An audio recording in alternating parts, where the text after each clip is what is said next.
what if I didn't check on that person? Can you guys see that? Yeah. What if I didn't check on them? Could they have done something worse? Could they have done something better? You never know. That's why it's called a what if. What if, I'm sure you guys love this. Oh, I say that all the time. What if I would have broken up with them first? Gladly. Ooh. Yeah, hit him right in the heart. Last one. Last what if. What if I hate that breakfast bar? Oh, that breakfast bar. That breakfast bar, man. Oh, man. So, gosh, I don't like... Don't mind me. So, as humans, we focus a lot on the past. At least I do. You guys say that you don't say what if enough, but I say it all the time. Driving, walking, living. What if I would have done this? What if I would have done that? So many times we focus on the past of how we could have done something differently instead of just focusing on what we can do better in the next time. We ask ourselves these questions a lot, but what does that benefit us?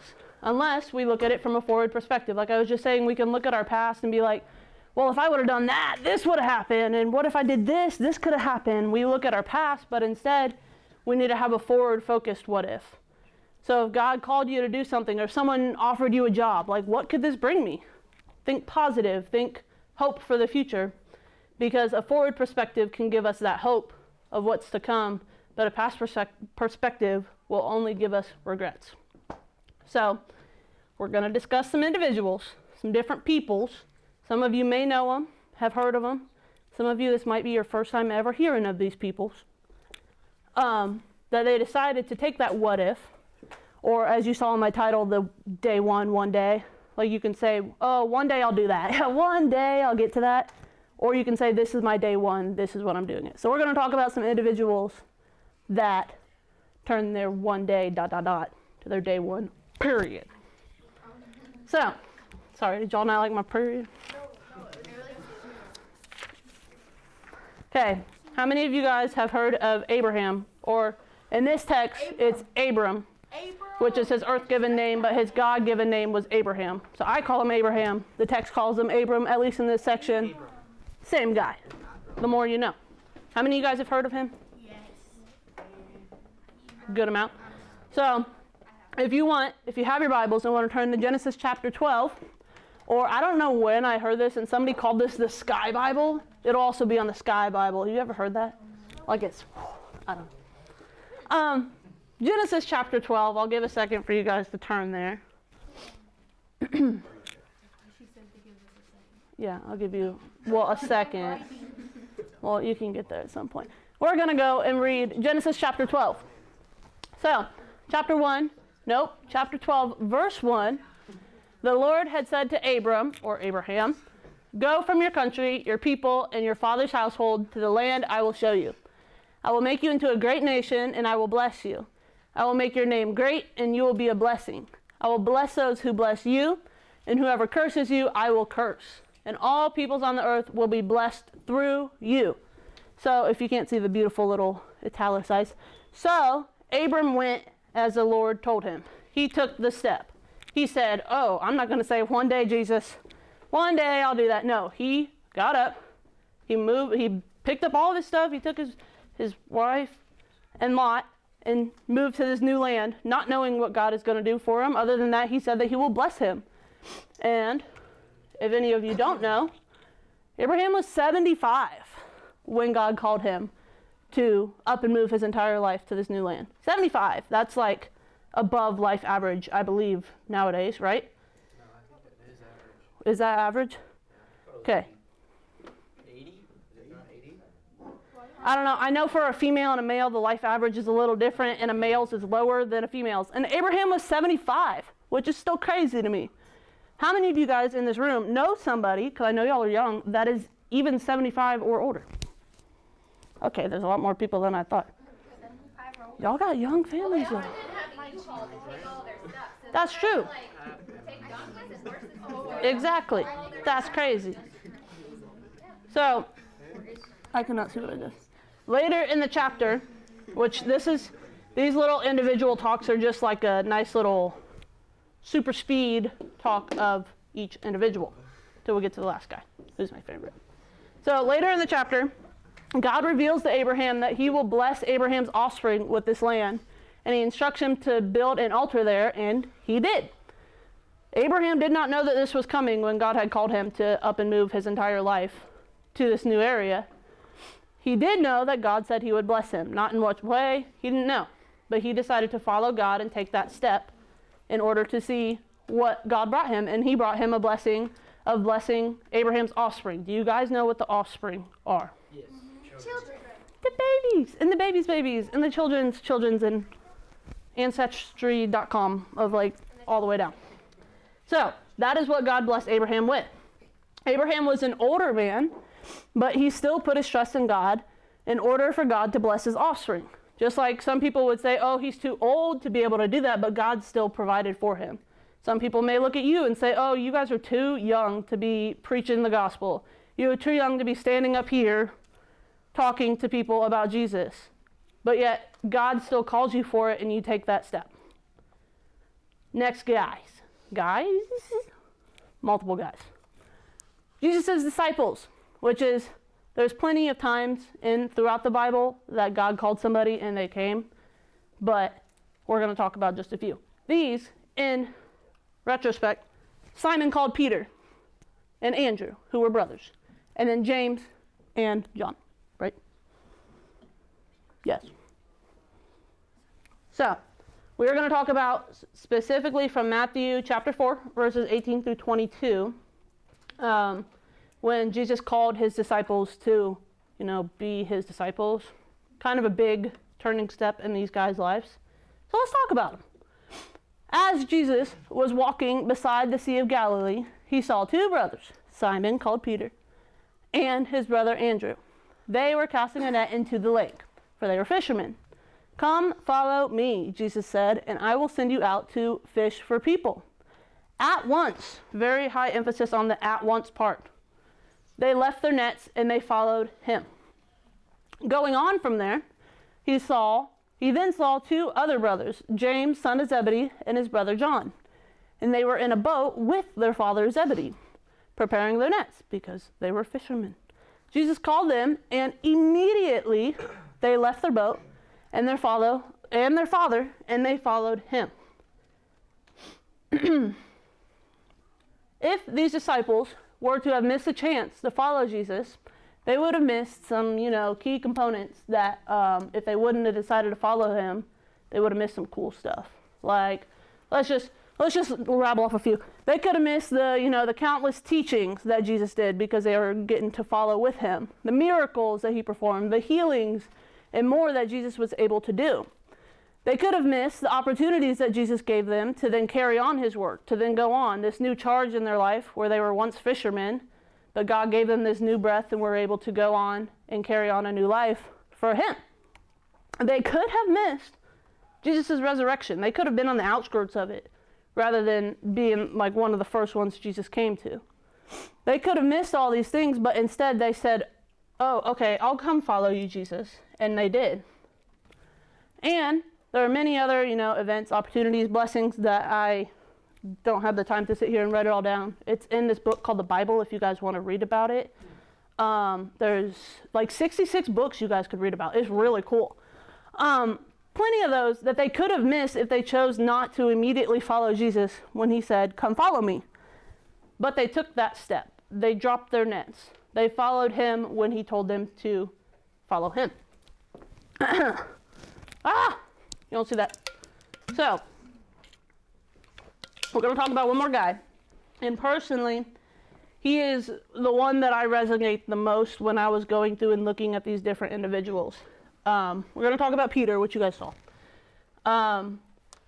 In the story of Peter, it's specifically the story of Peter walking on water. When Jesus comes out to him, it says, come, and has him walk on the water towards him. And I relate most to it because in these past two stories that we talked about, there was the immediate response, that they dropped everything and they just followed him. They didn't talk about a time that they fell back or anything. They just know that they were all for Jesus.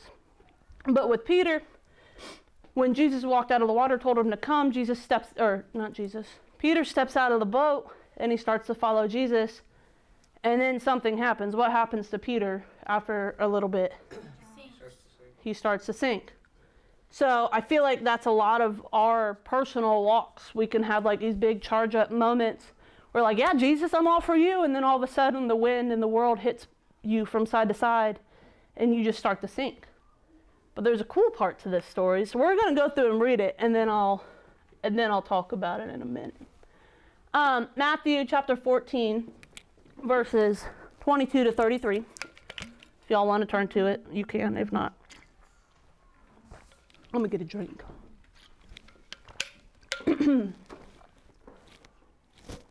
Okay, Matthew 14, starting with verse 22.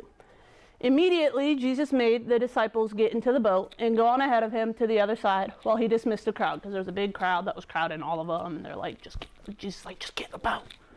So they got in the boat. And after he had dismissed them being the crowd, he went up on a mountainside by himself to pray. Later that night, he was there alone, and the boat was already a considerable distance from land. I want to say that word is buffeted. We're going to go with it. Buffeted by the waves, knocked by the waves, because the wind was against it. Shortly before dawn, Jesus went out to them, walking on the lake, which I don't think they put enough emphasis on, like, Jesus was walking on the lake, like, just, it wasn't frozen, just on the, I still think that's amazing to me. Jesus came out, walking on the lake. Verse 26, when the disciples saw him walking on the lake, they were terrified. It's a ghost, they said. And they cried out in fear, but Jesus immediately said to them, take courage, it is I, do not be afraid.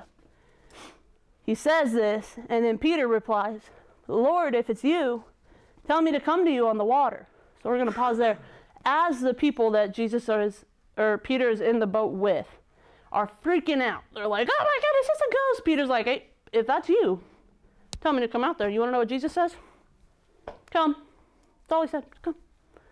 So Peter took that and he got down out of the boat and he walked on the water and came towards Jesus. But when he saw the wind, he was afraid and he was beginning to sink. He cried out, Lord, save me. And immediately, Jesus reached out his hand and he caught him. He said, you of little faith, why did you doubt? And when they climbed into the boat, the wind died down. Then those who were in the boat worshipped him, saying, truly, you are the Son of God. So, we're going to keep it on this. As we read through this, there's a lot of points you can pull through this, but I'm going to focus on near the end, when Peter's walking on that water, and he's got his eyes set on Jesus, but then the wind hits. Or when we're walking in our normal everyday lives, and we have our eyes set on Jesus, and then we go back to school, and the wind hits. We take our eyes off him, and we begin to sink. But the most important part that I got from this is that immediately Jesus reached out his hand and he caught him. That's why I see Jesus as my rescuer, because though I'm like Peter, though I can be gung-ho, eyes on him no matter what, life's going to come and you're going to get hit and drowned by the waves, and God is always there to grab your hand and pull you back out of it. Though those closest to Peter cried out in fear. All the people, all the disciples that were in that boat with Peter, they're all like, we already hit on this, but they were crying out in fear like, that's a ghost, get that out of here. Peter put his faith into Jesus, and he took the step onto the water out of the boat. When Peter had his eyes on Jesus, he continued to walk towards him. But when the world, or the waves, or the wind, I put world, but yeah, around him kicked in, he got distracted by the winds, and he became afraid. And it was at this point that Peter began to sink and cried out, Lord, save me. Jesus was there for him immediately, like I said, and he rescued him, and he pulled him back into the boat. And another impactful part of all of this, not only did Jesus save Peter from drowning in the water, they get back in the boat, those winds die down, and all of a sudden the rest of the disciples aren't in fear anymore. So that one step that Peter took impacted all those that were around him in that boat. So as you're walking in your walk, that one step that you think isn't going to make a big impact could be impacting so many other people that you don't see at the time. Taking that step can be nerve-wracking. As you have seen up here, many times I take the step to come up here and talk in front of you guys and preach Jesus to you guys, and that is absolutely nerve-wracking to me the entire week before when I'm preparing for it. But you still have to take the step because you don't know what Jesus is doing through you until you do it. So I'm going to give you a few analogy scenarios to try to put your brains in the same spot. When you're learning to ride a bike, when you first start, your parents are helping you. They're kind of pushing you on the bike and teaching you your way, right? But after a while, they can't run with you the whole time once you pick it up, and they have to let you go. You get riding with that bike, and you get going. Maybe you hit a rock or a crack in the sidewalk, and you tip over and you fall. Sometimes it hurts, you're crying, whatever. But guess who's the first one to normally come over there and give you a pat on the back to tell you to keep going? Your parents, the ones that were teaching you. So we'll do the next one, and then I'll get into where it connects. Baby on the way? Baby hopefully soon. When your baby starts to walk, you have a parent that's helping them walk. Normally parent, and they're the baby's walking yeah. You're watching your baby start to take these steps. And at some point, they're probably gonna fall. They're gonna stumble. They might be doing really good and start to run and then just, but the parents are always there to pick them up, give them a little pat on the back, cheer them up, and then they get up and they keep going. With that being said, look at that as, this is us. Look at me, how cute. And this is God. When we're on our ride or our walk through life, it can get a little, seem like it's easy going, but then the stone comes and you hit it with your tire and you trip and fall. Or then you bump over your own feet, like I do, and cause yourself to fall. But God is always there to pick you back up. Be like, hey, you got it. Keep going. Stand you back up on your feet, set your bike back up, give you a little push and tell you to keep going.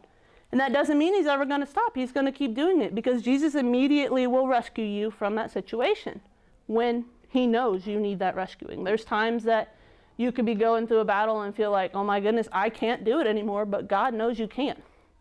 So when you think, oh, God's not there for me, he doesn't see me, he's not rescuing me, it's because God knows that you have more in you. Because he won't give you a fight that you can't fight. With that being said, I'm wrapping up fast, but it's okay. Take the step. If you've seen from Abraham and the 4 disciples and Peter, they all, though some were nervous, though some were, okay, Jesus, let's do it. They all took the step. With the stories we read today and the individuals you've heard, maybe you've heard about these guys. Maybe you've heard of Abraham 50,000 times or heard about Peter 50,000 times, or maybe today was your first day hearing about him. There are plenty of other ones that you can look up. Like I said, the Bible has a lot more cool stories that you can read about all these individuals who took that first step and read about their personal walk. And it's just amazing to see it that way. I pray that you guys use this encouragement in your walk. In your walk as you leave this building, that, you can say your eyes are on Jesus, but are your eyes fully on him?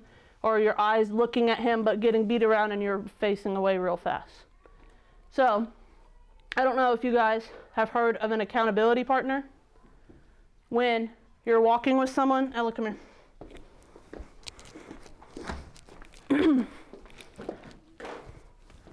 If I'm walking, right, and my legs start to get really sore, and we're walking up a hill and I'm oh, I can't do it anymore. I can't do it. I'm going to fall down, right? But now what if I'm oh, Ella, I can't do it anymore. Can you help me? Can you? Oh, this is nice. Oh, she's helping me up the stairs, that's so awesome. So that's where I'm going to point into the accountability partner. When you get to a point when you feel like you can't do it anymore and you're like, Jesus, please help me. You got to find God will always be your one to rely on, but having people that walk that same walk with you and hear your downs and hear your ups, and we celebrate the good things and we're together and mourning the bad things. When you have that person alongside of you for the walk, it makes the walk a little more easier.